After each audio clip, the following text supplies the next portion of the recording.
Everything that we've ever been taught about our fucking diets is fucking wrong. Just take that in for a minute. Things we've been told to do since the 70s. Because apparently somehow in the 70s, during the greatest fucking drug craze of the fucking 20th century, we somehow became smarter than our hunter-gatherer ancestors when it comes to what to eat to survive and be healthy. Even though they didn't have the obesity epidemic or the heart disease or all the other shit that we have today. They were more about the infectious diseases. But just think about that for a sec.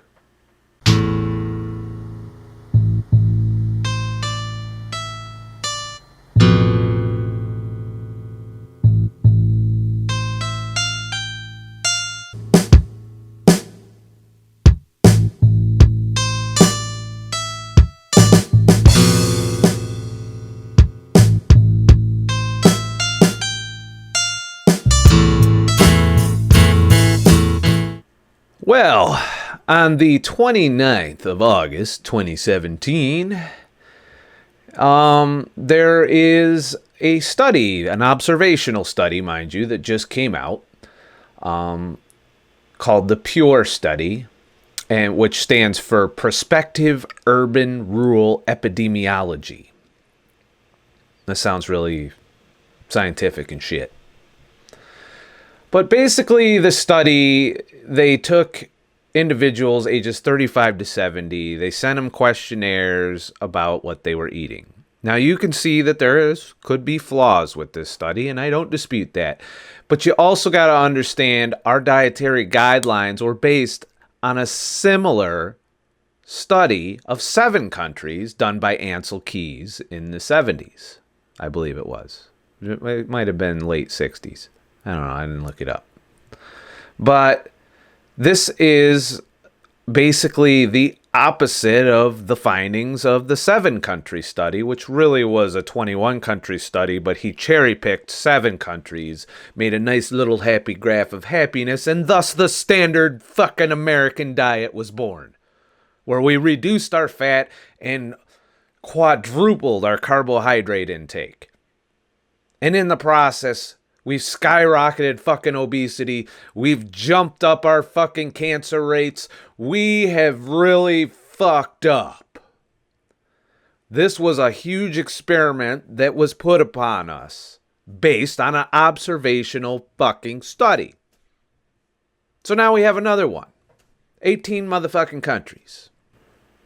The dietary intake of 135,335 motherfuckers was documented during this study of 7.4 years. So over a 7.4 year period, they tracked the daily intake based on the reporting, and so you got to assume there's a little bit of room for error because motherfuckers might not always be honest, or they might even just be lazy when they fill out the questionnaires. You got to take that into account. But overall, that is a huge sample size of data with which to make a conclusion off of. Now, by no means does this prove cause and effect, but what an observational study should be used for, so don't run out and change your diet based solely on this, is to point us in a direction to do more controlled studies to prove cause and effect. You can't, but for some reason, observational studies pop up in the media. And I did notice on my brief encounters with mainstream media this week that mainstream media is catching on that fat's fucking okay. Sorry, vegans, that includes animal fat.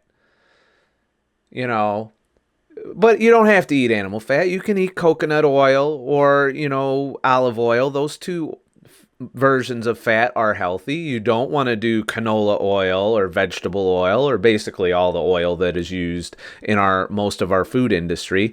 Hopefully with time they'll catch on that they need to start using more healthier fats instead of that shit, because that would go a long way to help reduce the inflammation that we suffer. But overall, this study, and I'll put a link in the description to this study, was published in The Lancet. This study disputes many of the claims that have just been shoved on us over the years by scientists with agendas funded by food corporations in many cases. I haven't dug deep enough to see who funded this particular study, so I couldn't really tell you. But I would encourage you guys to find that out before you take in this information. So basically, they studied these motherfuckers and they documented when they died. And they were able to do this like some hazard ratios or some shit. There's a certain criteria in an observational study for you to make an association between, one thing and another. In this case, motherfuckers dying being associated with their carbohydrate intake or fat intake. So let's get to the fucking conclusion, and then I'll give you my thoughts, because I've already known the shit that they're finally getting around to study from personal experimentation, from people I've seen reverse their diabetes, that I've seen lose shit tons of weight, improve their blood work, and get off of the goddamn prescription medicine bullshit that's shoved up our ass all the time. But it's nice to see that scientists are out there that are looking into this shit. And hopefully that doesn't get fucked up by industry in the process. And I'm all for the food industry doing a complete role reversal of fat and bringing more healthy fats into those processed foods. Because the way the processed foods are now are really fucked. They're heavy in carbohydrates and sugar, lighter in fat, and healthy fat. They use plenty of the fucking canola oil, which is not healthy for you. It does cause more inflammation than saturated animal fats or other safe fats like olive oil and coconut oil. So you got to keep that in mind too.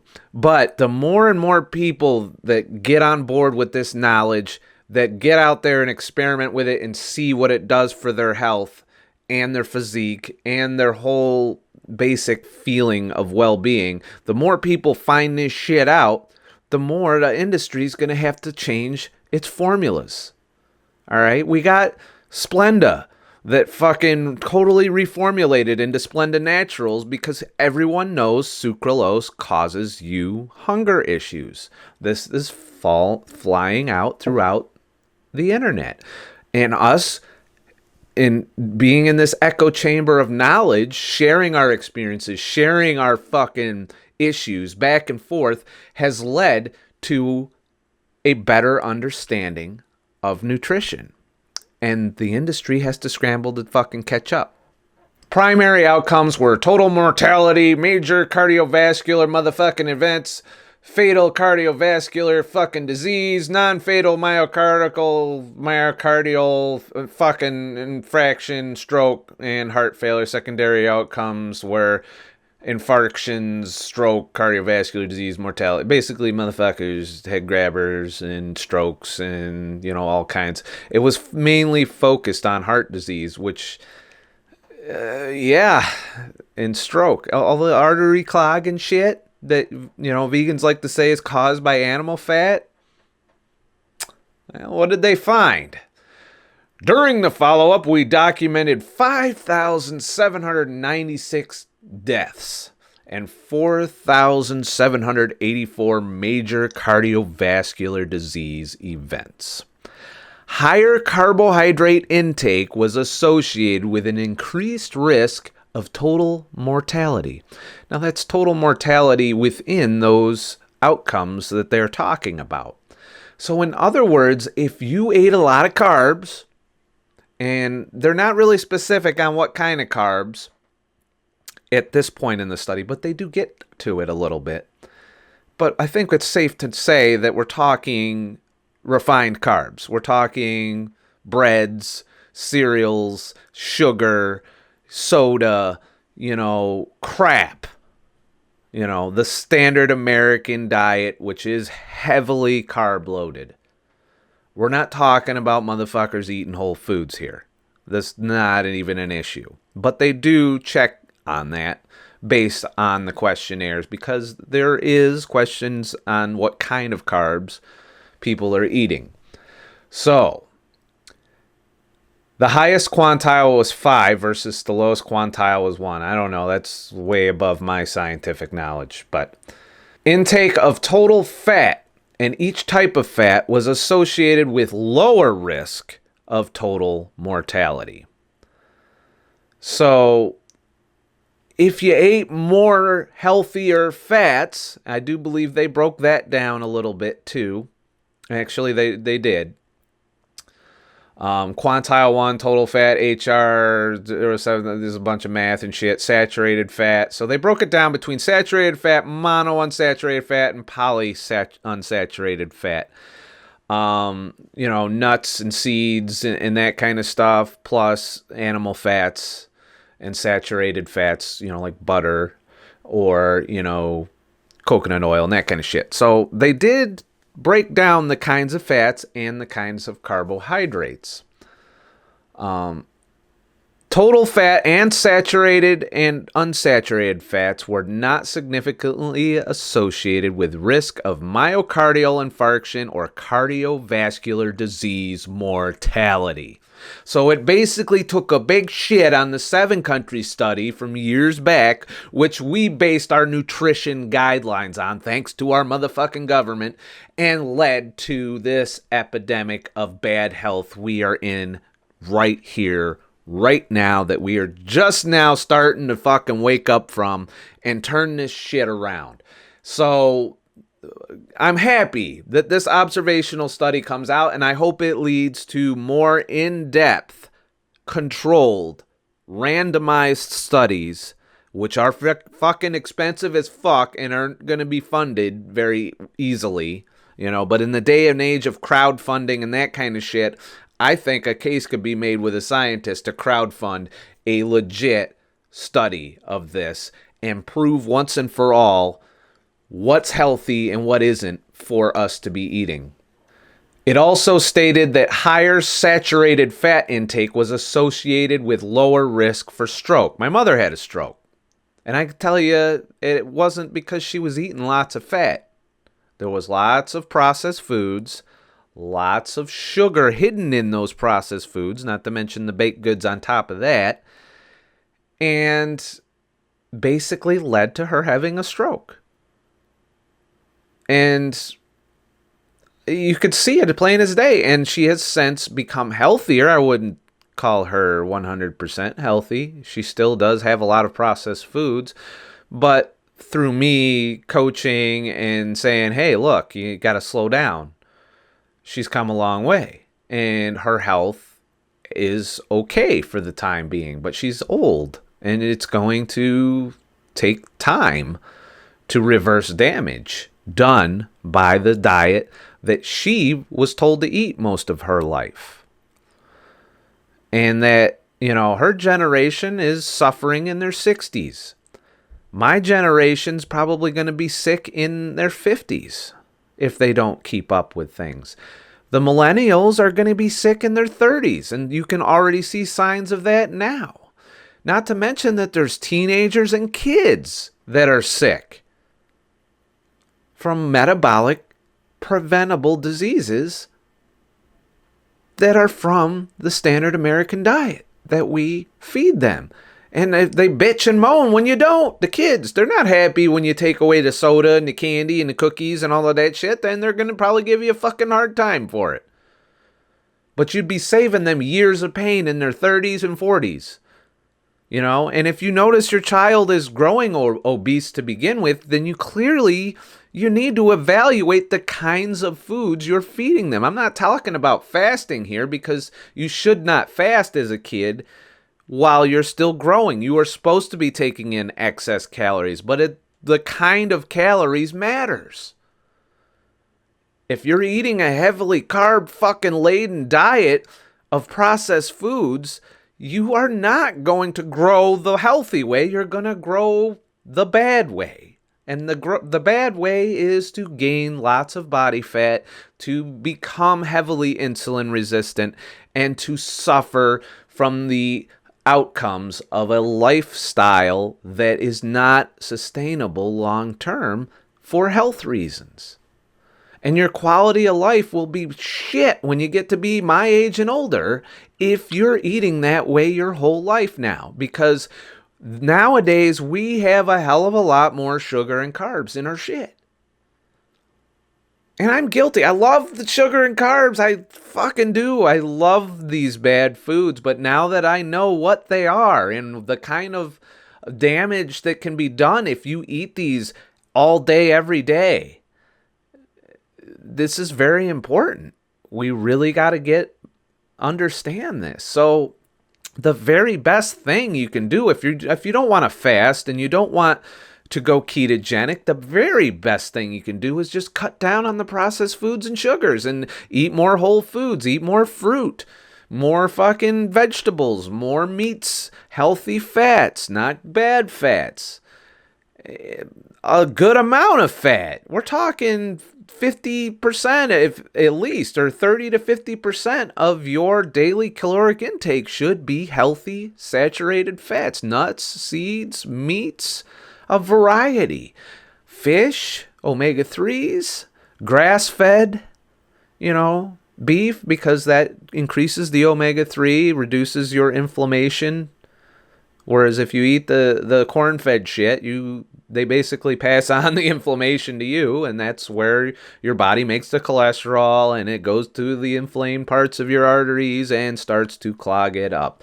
And one of the things that your body makes that shitty-ass fat that it uses to combat the inflammation with is carbs and sugar, and fructose and alcohol in particular are very potent sources of that kind of fat that the body makes to defend itself against inflammation.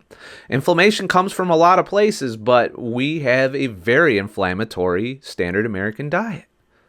And until we start to change that to where, you just saw my FAIR video yesterday, till we get to the point where we combat that paradigm, we're not going to become healthier people, because these addictive fucking hardcore processed foods that I'm addicted to, that a lot of people and friends and family I know are addicted to, unwilling to give up in some cases, or at least unwilling to even moderate, to even like maybe once a week eat the fucked up shit, which is what I'm trying to get down to. On the weekends I let loose a little, but during the week I'm going to try and be more disciplined, or at social functions.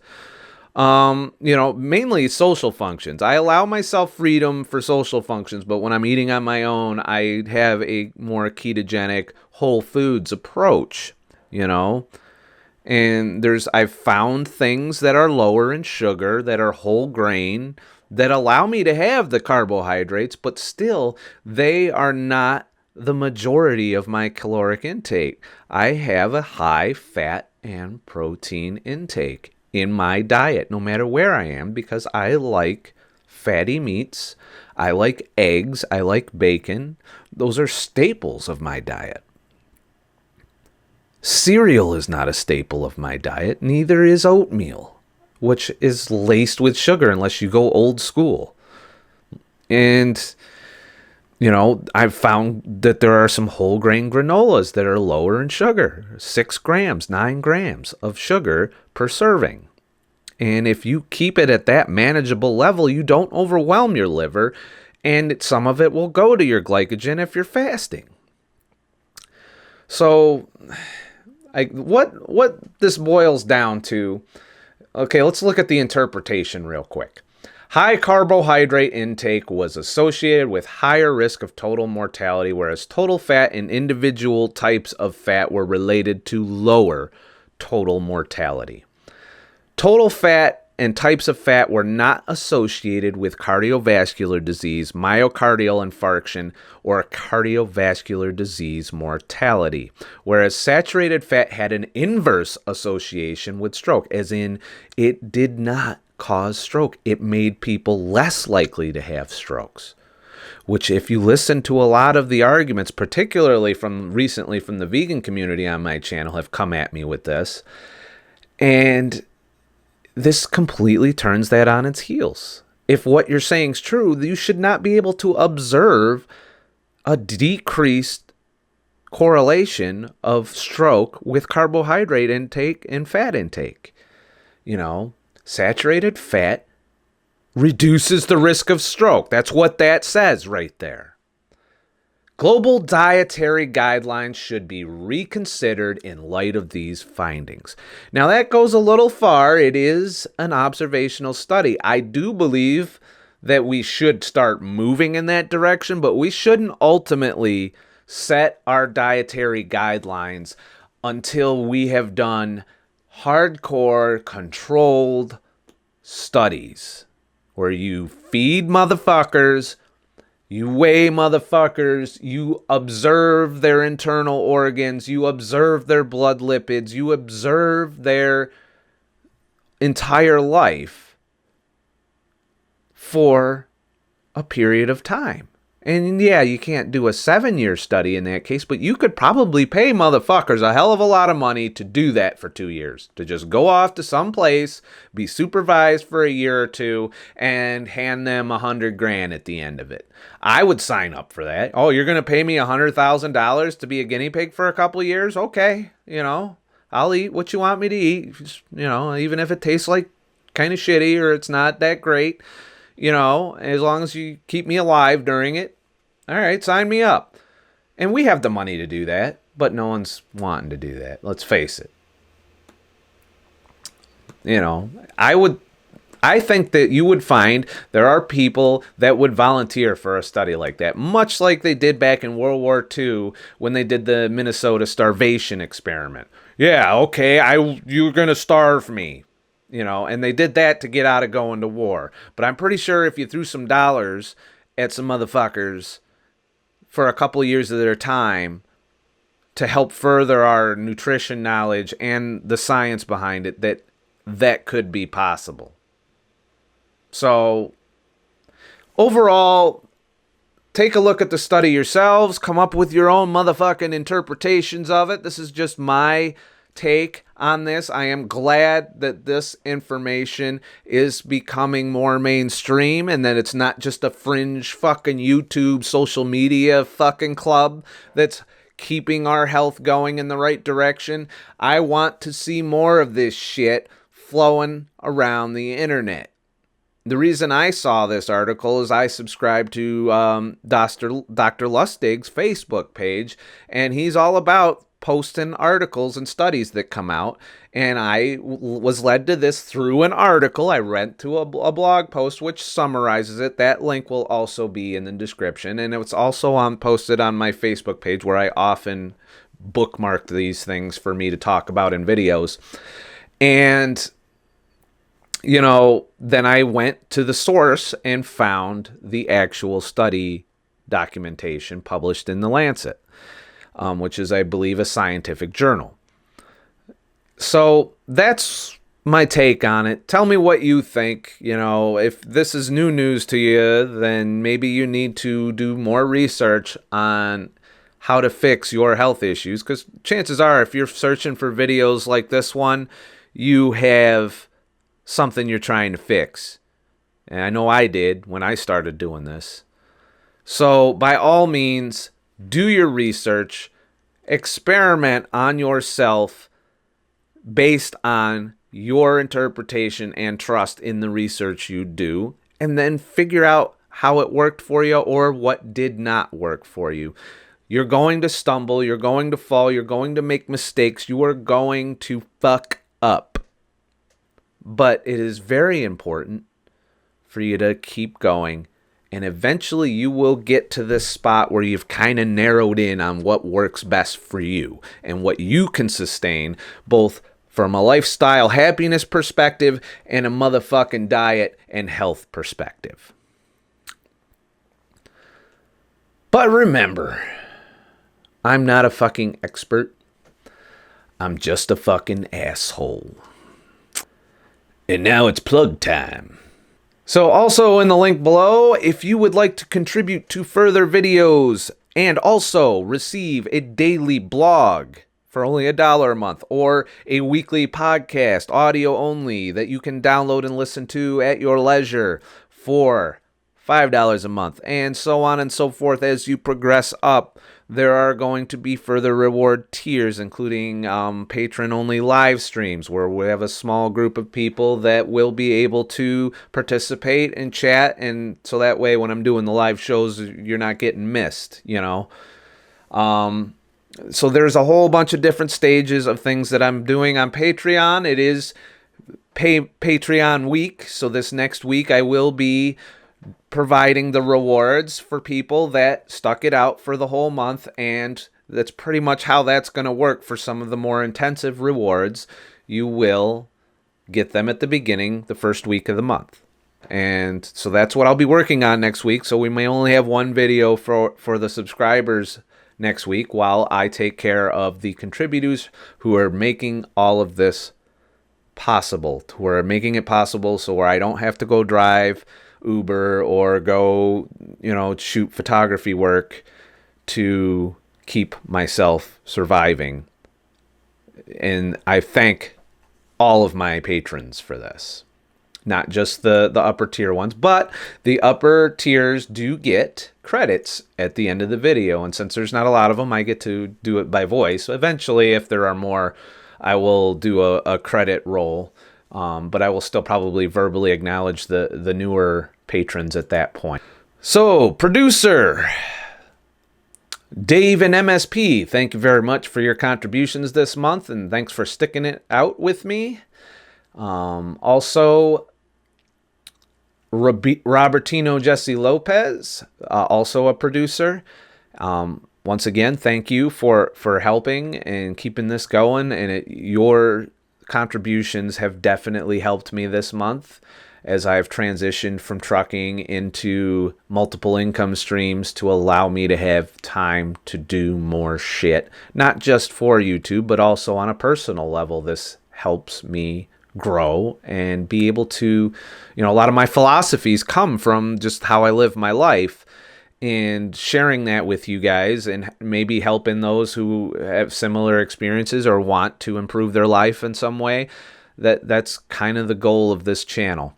And of course, Matt Denman, the sponsor of the channel, thank you very much for your contributions. And all the associate producers, contributors, and executive producers who help make further content possible, not only for patrons, but they allow me to produce more video for my subscribers who also are contributing by watching regularly, by, sitting through the fucking ads and doing all of that. You guys are also contributing with the time. You're giving time to the channel, which allows me to grow the channel. And as it grows, as it becomes a sustainable business, I can devote more time, more energy, more resources to this. To the point where if it grows enough, I'll employ motherfuckers to help me do research, to help me edit, to help me do content, to eventually grow it into a full-blown professional channel. Right now, I'm a one-man band. I'm sitting here like that guy at the fair playing his fucking one-man band shit. All right? I have to film, I have to research, I have to edit, I have to do all of these things, and all of these things are intensely time-consuming things to do. And I want to have the time to do it. And the only way I can do that is be able to pay my bills. And also be able to go out and have a little bit of a life, too. That's important to me. Because if I'm not happy, I can't make good videos. I'll tell you that. There's been days where I've been just so fucking miserable that I'm just like, I can't film today. So today's not one of those days. I'm pretty much on an upswing right now. But thank you all my patrons, and thank you all my subscribers. Please like and subscribe for more motherfucking videos and content and shit. And we'll continue to grow this shit, and maybe we can continue to influence the scientific community, the food industry, and our governments to start making our environments more conducive to healthier eating. Because I can tell you right now, it's a fucking shit show out there. Everywhere you go. Bad foods with maybe a little, fruit basket near the front next to the sodas and candies. You go into a store, it's a fucking minefield of death with maybe a little island of health somewhere in there. And, sometimes it's not even the best looking Whole Foods. Look like they've been there a little bit. Might be about to rot or something. We need to change our environment in order to change our lifestyle and our health. And if we start there, we could reverse our healthcare issues as well. So that's a huge financial issue that we could address simply by changing how we eat, how often we eat, and how much we eat, and what we are eating. Because diet is as potent as any drug that you get from the pharmaceutical industry, for good or for bad. And if you treat it as such, it'll change your health and your outlook, and it'll put money in your pocket, because you save money by eating healthier because you don't have to eat as much. And by fasting, obviously, you're not eating, you're not consuming, therefore, get some extra fucking money. I know that's pretty much helping me right now in this lower income situation I'm in. So have a nice motherfucking day and shit.